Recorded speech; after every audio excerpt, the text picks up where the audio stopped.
السلام علیکم ورحمۃ اللہ وبرکاتہ۔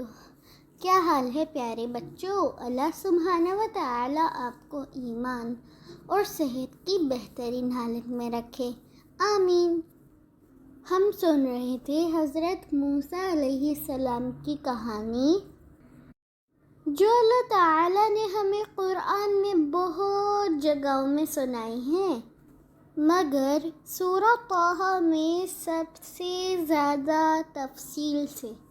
حضرت موسیٰ علیہ السلام کو جب آگ نظر آئی تھی اور وہ آگ لینے کے لیے کوہ طور پر گئے تو وہاں پر اللہ تعالیٰ سے ان کی بات چیت ہوئی۔ اللہ تعالیٰ نے انہیں کہا کہ ہم اب تمہیں نبوت دیتے ہیں، اور حضرت موسیٰ علیہ السلام نے کہا کہ میں اکیلا یہ کام کیسے کروں گا؟ اللہ تعالیٰ میرے بھائی کو بھی میرے ساتھ کر دیجئے۔ اللہ تعالیٰ نے کہا ٹھیک ہے۔ اب وہاں تو حضرت موسیٰ بات کر رہے تھے اللہ تعالیٰ سے، اور ادھر ہو سکتا ہے ان کی بیوی راستہ دیکھ رہی ہوں کہ حضرت موسیٰ علیہ السلام آگ لے کر کب لوٹتے ہیں۔ انہیں کیا معلوم کہ اتنی دیر میں حالات کیا سے کیا ہو گئے۔ وہی حضرت موسیٰ جو اب تک بکریاں چراتے تھے، اب انہیں پوری انسانیت کو سیدھا راستہ دکھانے کی ذمہ داری سونپ دی گئی۔ بہرحال جب حضرت موسیٰ علیہ السلام طور سے واپس ہوئے تو انہوں نے مصر کی طرف اور تیزی سے قدم بڑھائے۔ پہلے تو صرف بھائی اور عزیزوں سے ملنے کی خواہش تھی، مگر اب تو ان کے ذمے ایک ذمہ داری لگ چکی تھی، اور اس کا پورا کرنا باقی زندگی کا مقصد تھا۔ صرف ایک مقصد۔ ادھر اللہ تعالیٰ نے حضرت ہارون علیہ السلام کو بھی نبوت سے بخش دیا۔ مصر میں دونوں بھائی ملے۔ دونوں اچھی طرح جانتے تھے کہ اب انہیں مل کر کیا خدمت انجام دینا تھی۔ کچھ اور ہدایات دی گئیں۔ اللہ تعالیٰ نے کہا تم دونوں فرعون کے پاس جاؤ، اسے ہماری نشانیاں دکھاؤ، ہمارا پیغام پہنچاؤ۔ فرعون نے بہت ہی سر اٹھایا ہے، مگر اس سے جو کچھ کہو نرمی سے کہنا، ہو سکتا ہے کہ بات اس کی سمجھ میں آ جائے اور وہ اپنے برے انجام سے ڈرے۔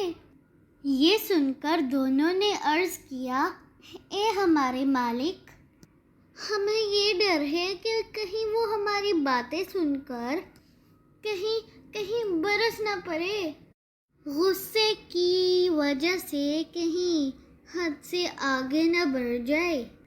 اللہ تعالیٰ نے انہیں تسلی دی، فرمایا لا تخافا اننی معکما اسمع و ارا، ڈرو مت، میں تم دونوں کے ساتھ ہوں، مجھے سب خبر ہے، سب کچھ میری نگاہ میں ہے، میں دیکھ بھی رہا ہوں، سن بھی رہا ہوں۔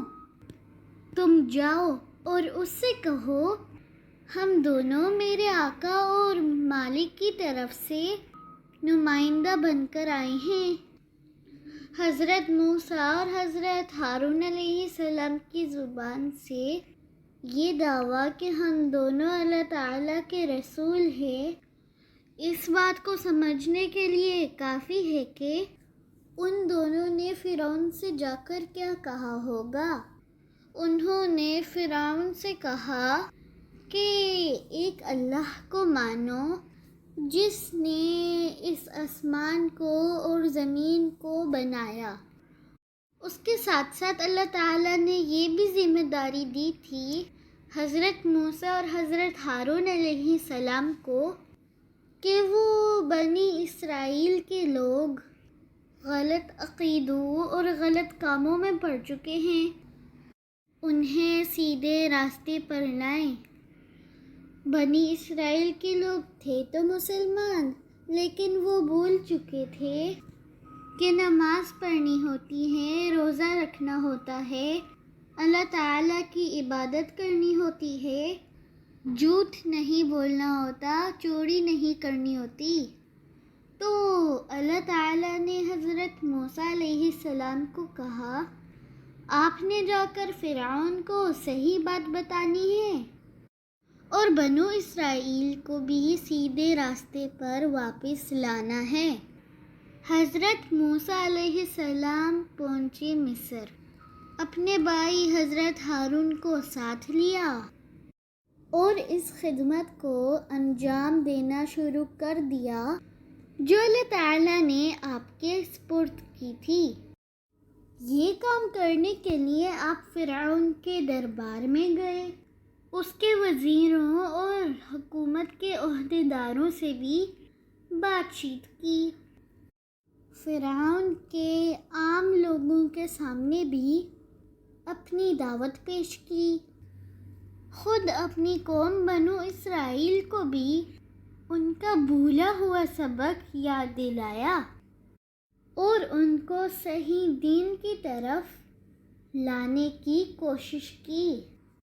آپ کی دعوت بالکل وہی تھی جو اللہ تعالیٰ کے رسولوں کی دعوت ہوا کرتی ہے، جو حضرت آدم کی تھی، نوح کی تھی، حضرت ابراہیم علیہ السلام کی تھی، حضرت اسحاق علیہ السلام، حضرت یعقوب علیہ السلام، حضرت یوسف علیہ السلام۔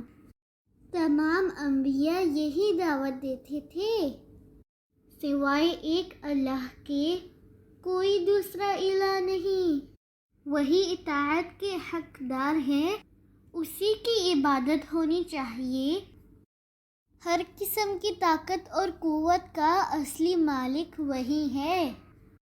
اور ایک دن ایسا آئے گا جس میں تمام مردہ انسانوں کو زندہ کیا جائے گا، ان کا حساب کتاب ہوگا، اور جیسی زندگی انہوں نے گزاری ہوگی اس کے حساب سے ان کو اچھا یا برا گھر ملے گا۔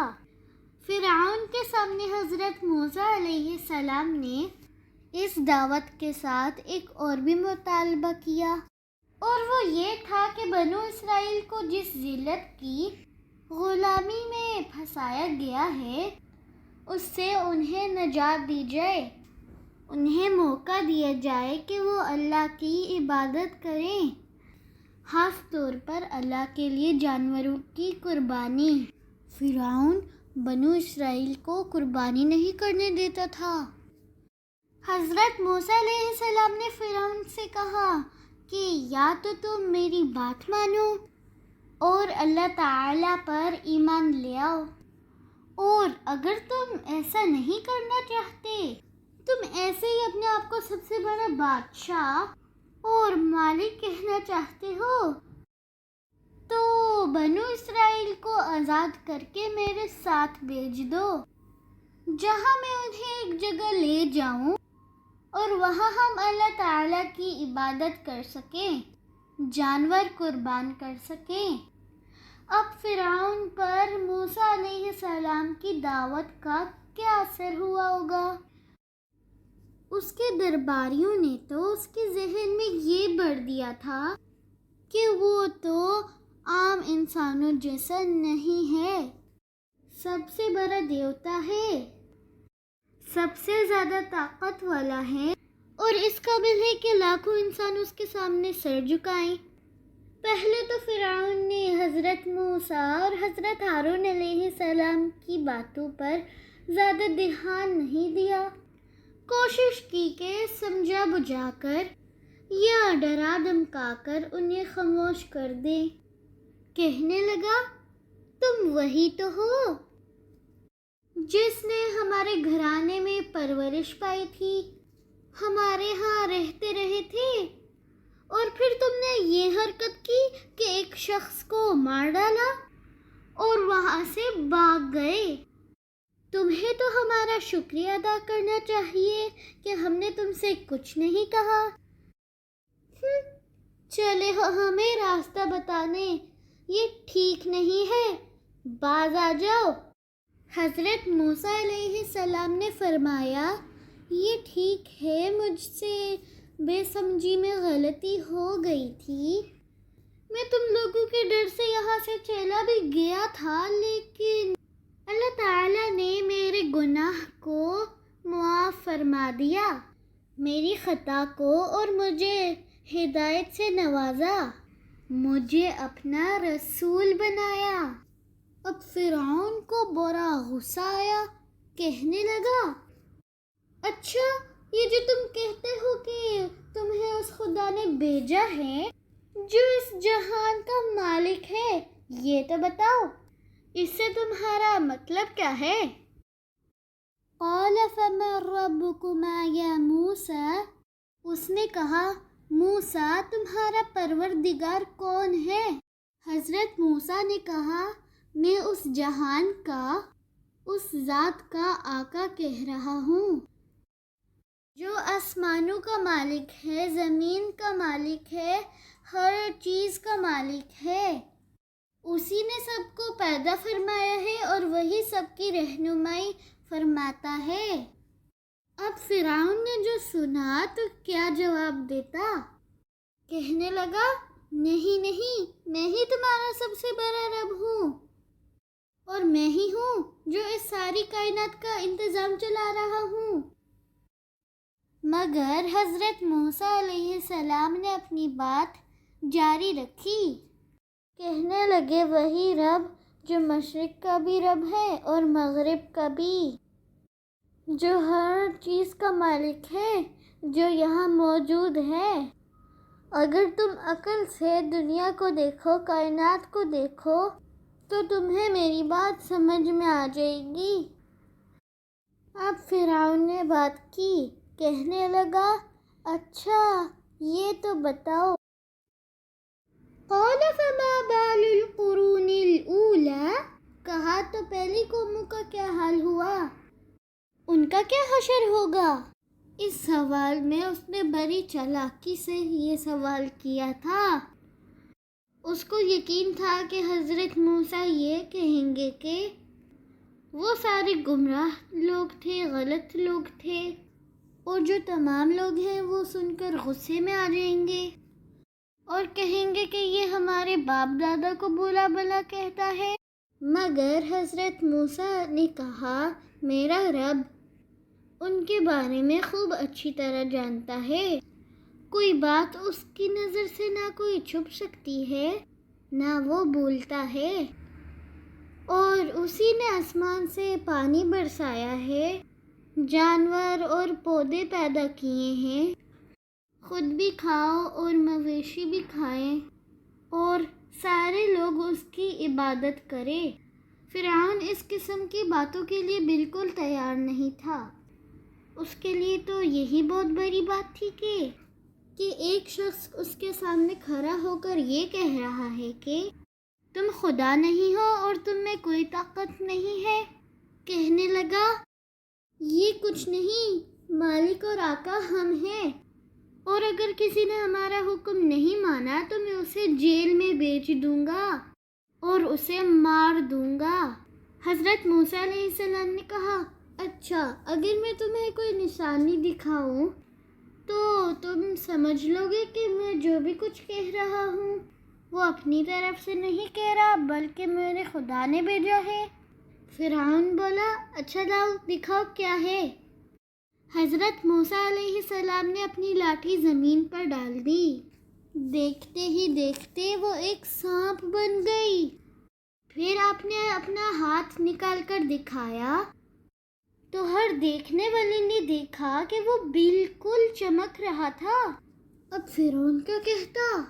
فوراً ہی اپنی درباریوں کی تسلی کے لیے بولا، اوہو یہ تو کھلے ہوئے جادوگر نکلے، چاہتے ہیں کہ اپنے جادو کے زور سے تم لوگوں کو دیس سے باہر نکال دے، تم ہی بتاؤ اب ہم ان کا کیا علاج کریں۔ درباریوں نے سوچا کہ یہ تو بہت آسان ہے کہ ان کی گردن اڑا دی جائے، لیکن وہ جانتے تھے کہ جو باتیں انہوں نے دربار میں کی ہیں وہ اور بھی بہت سے لوگ کہتے رہے ہیں۔ ہو سکتا ہے کہ کچھ لوگوں کے دلوں میں ان کی باتوں کا اثر بھی ہو۔ اگر ان کو فوراً مار دیا تو لوگ کہیں گے کہ یہ لوگ تو شاید کچھ سچ بول رہے تھے، اور یہ بھی بات مشہور ہو جائے گی کہ لاٹھی کس طرح سانپ بن گئی۔ تو انہوں نے کہا، جہاں پناہ ان کو اور ان کے بھائی کو کچھ دنوں کے لیے ٹال دیجئے اور اپنے بندوں کو ملک میں یہ حکم دے کر بھیج دیجئے کہ تمام ماہر جادوگر جمع ہو جائیں۔